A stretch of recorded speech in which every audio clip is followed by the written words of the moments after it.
তো আমার কাছে এখন আছে কাশ্মীর থেকে আনা কাওয়া টি, আর তার সাথে রয়েছে এই মিল্ক পাউডারটা। এই কাওয়া টিটা এমআরপি আছে 337, কিন্তু ডিসকাউন্ট করে আমাদের পড়েছে 300, আর এটা আছে 350, আমাদের পড়েছে 300। সো তোমরা কাশ্মীরে গেলে অবশ্যই কাওয়া টি ট্রাই করো। আমি টেস্ট করে এখন বলবো কেমন লাগছে কাওয়া টিটা, দেখি কিরকম। আমার বড় কিউরিসিটি ছিল যে কাওয়া টি কিরকম হবে দেখতে। এই জাস্ট খুলছি ভেতরটা, দেখি।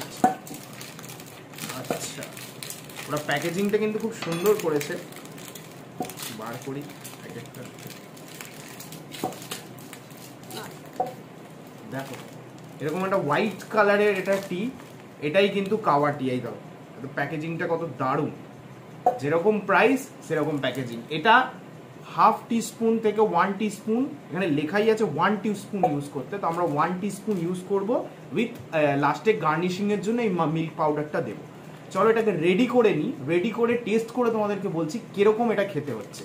চলো, তো কাওয়া টি প্রিপারেশনটা কি করে করব।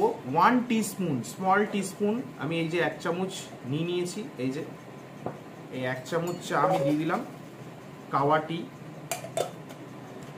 আর ওর সাথে এটাকে আমি জাস্ট গুলে নেব।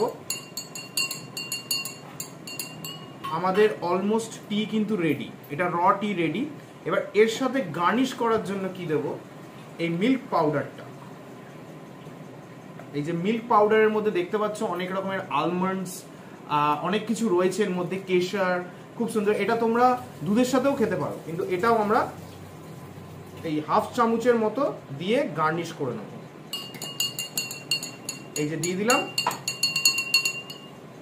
এটার কিন্তু বন্ধুরা হেলথ বেনিফিটস অনেক, এর গায়ে লেখা রয়েছে। এগুলোর মধ্যে কোনো মানে কি বলবো, যারা জিম করো বা ন্যাচারাল গ্লো খুঁজছো গায়ের জন্য, তাদের জন্য কিন্তু এই কাওয়া টি খুবই কার্যকরী একটা মানে মানে ইভিনিং ড্রিঙ্ক বলো বা সকালে এগুলো খাওয়ার জন্য খুবই ভালো। এবার টেস্ট করে জানাই কেমন হয়েছে। আর আমি তো কাশ্মীরে ট্রাই করেছিলামই, আবারও ঘরে বানিয়ে তোমাদেরকে শেয়ার করছি আমাদের অভিজ্ঞতা। দুর্দান্ত লাগছে খেতে, এলাচের একটা সুন্দর গন্ধ আছে,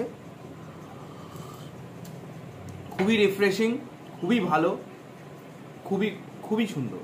তোমরা অবশ্যই ট্রাই করো, কাশ্মীর গেলে অবশ্যই কাওয়া টি কিনে এনো, আর মিল্ক সঙ্গে এই মিল্ক পাউডারটা অবশ্যই। চিয়ার্স।